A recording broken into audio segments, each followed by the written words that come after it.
will continue. Chris Farfoy. Well, thank you, Mr Chair, for allowing me to have a second contribution to this bill. Mr Chair, I'd just like to start this contribution with reference to Tim McIndoe, the member for Hamilton West. Hamilton West? Hamilton West. Heaven forbid he get mixed up with the member for Hamilton East.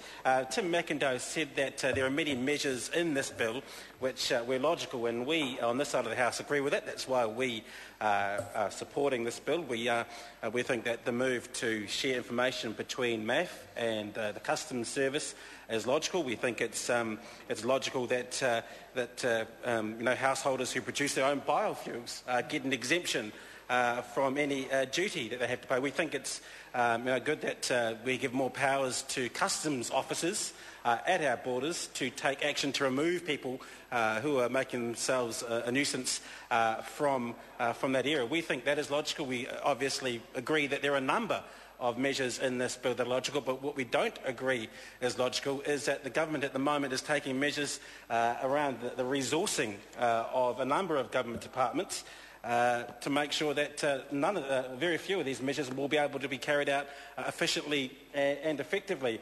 And if we're led to believe that the government moves around the reduction of the public service go far beyond just the using technology with the sharing of information, where are we going to go now with our smartphones through customs? We'll just flash our smartphones through a scanner, and then we'll be going through, and we can imagine the kind of trouble and what is going to happen to our reputation in terms of border security if we do head down that track. So we are very concerned, Mr Chair, about the illogical move of the government.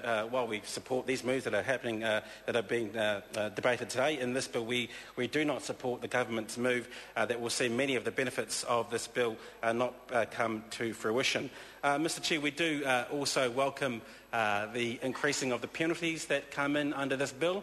We understand that it's been around 15 or 20 years since penalties under the two bills that this the two laws that this bill will amend have been looked at, and the change from, I think, the minimum fine going from $50 to $200 is welcome, and also the maximum fine from $10,000 to $50,000 is also a welcome move too, to make sure that those who have been trying to take more advantage of our laws over time are punished sufficiently under this new regime.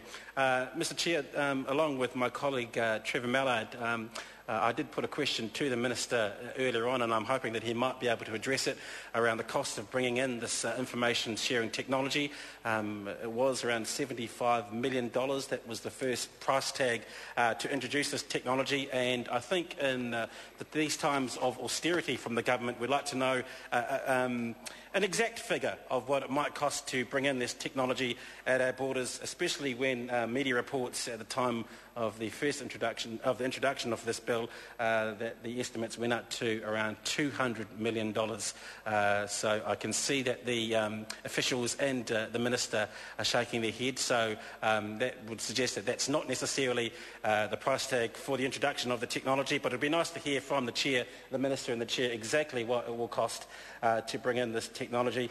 Also, too, Mr Mallard referred to the ability of the Minister to make regulations to expand some of the information and what type of information that both MAF and the Customs Agency might be able to share, and made reference to the High Court decision today.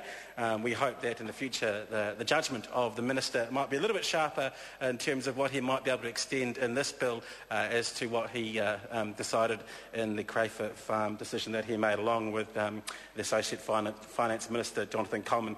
Mr Chair, though, I don't want to be too negative about the bill because we are supporting it. And we do welcome the move from the government to make sure that we can have more efficient and effective policing of our borders.